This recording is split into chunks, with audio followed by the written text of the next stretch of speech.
Convent शब्द पर गर्व न करें, सच समझे। ब्रिटेन में एक कानून था, लिव इन रिलेशनशिप, बिना किसी वैवाहिक संबंध के एक लड़का और एक लड़की का साथ में रहना। जब साथ में रहते थे तो शारीरिक संबंध भी बन जाते थे, तो इस प्रक्रिया के अनुसार संतान भी पैदा हो जाती थी, तो उन संतानों को किसी चर्च में छोड़ दिया जाता था। अब ब्रिटेन की सरकार के सामने यह गंभीर समस्या हुई कि इन बच्चों का क्या किया जाए। तब वहां की सरकार ने कॉन्वेंट खोले, अर्थात जो बच्चे अनाथ होने के साथ साथ नाजायज अवैध हैं, उनके लिए कॉन्वेंट बने। उन अनाथ और नाजायज बच्चों को रिश्तों का एहसास कराने के लिए उन्होंने अनाथालयों में एक फादर, एक मदर, एक सिस्टर की नियुक्ति कर दी, क्योंकि ना तो उन बच्चों का कोई जायज बाप है, ना ही माँ है। तो कॉन्वेंट बना नाजायज बच्चों के लिए जायज। इंग्लैंड में पहला कॉन्वेंट स्कूल सन 1609 के आसपास एक चर्च में खोला गया था, जिसके ऐतिहासिक तथ्य भी मौजूद हैं। और भारत में पहला कॉन्वेंट स्कूल कलकत्ता में सन 1842 में खोला गया था। परंतु तब हम गुलाम थे और आज तो लाखों की संख्या में कॉन्वेंट स्कूल चल रहे हैं।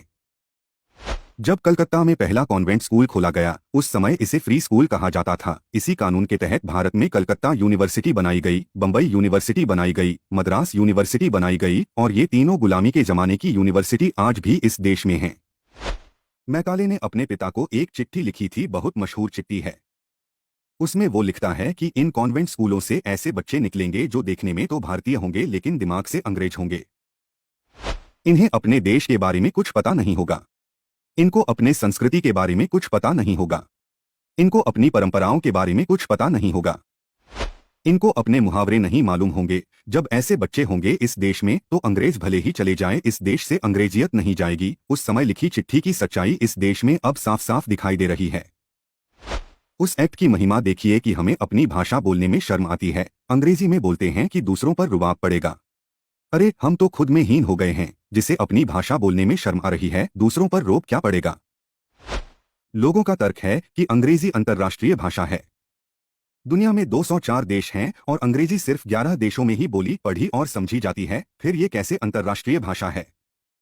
शब्दों के मामले में भी अंग्रेजी समृद्ध नहीं है।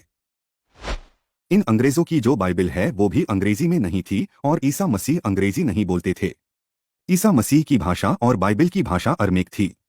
अरमिक भाषा की लिपि जो थी वो हमारे बंगला भाषा से मिलती जुलती थी। समय के कालचक्र में वो भाषा विलुप्त हो गई। भारत देश में अब भारतीयों की मूर्खता देखिए, जिनके जायज माँ बाप, भाई बहन सब हैं, वो कॉन्वेंट में जाते हैं, तो क्या हुआ, एक बाप घर पर है और दूसरा कॉन्वेंट में, जिसे फादर कहते हैं। आज जिसे देखो कॉन्वेंट खोल रहा है, जैसे बजरंग बली कॉन्वेंट स्कूल, माँ भगवती कॉन्वेंट स्कूल। अब इन मूर्खों को कौन समझाए कि भैया माँ भगवती या बजरंग बली का कॉन्वेंट से क्या लेना देना। दुर्भाग्य की बात यह है कि जिन चीजों का हमने त्याग किया, अंग्रेजों ने वो सभी चीजों को पोषित और संचित किया, और हम सबने उनकी त्यागी हुई गुलामी सोच को आत्मसात कर गर्वित होने का दुस्साहस किया।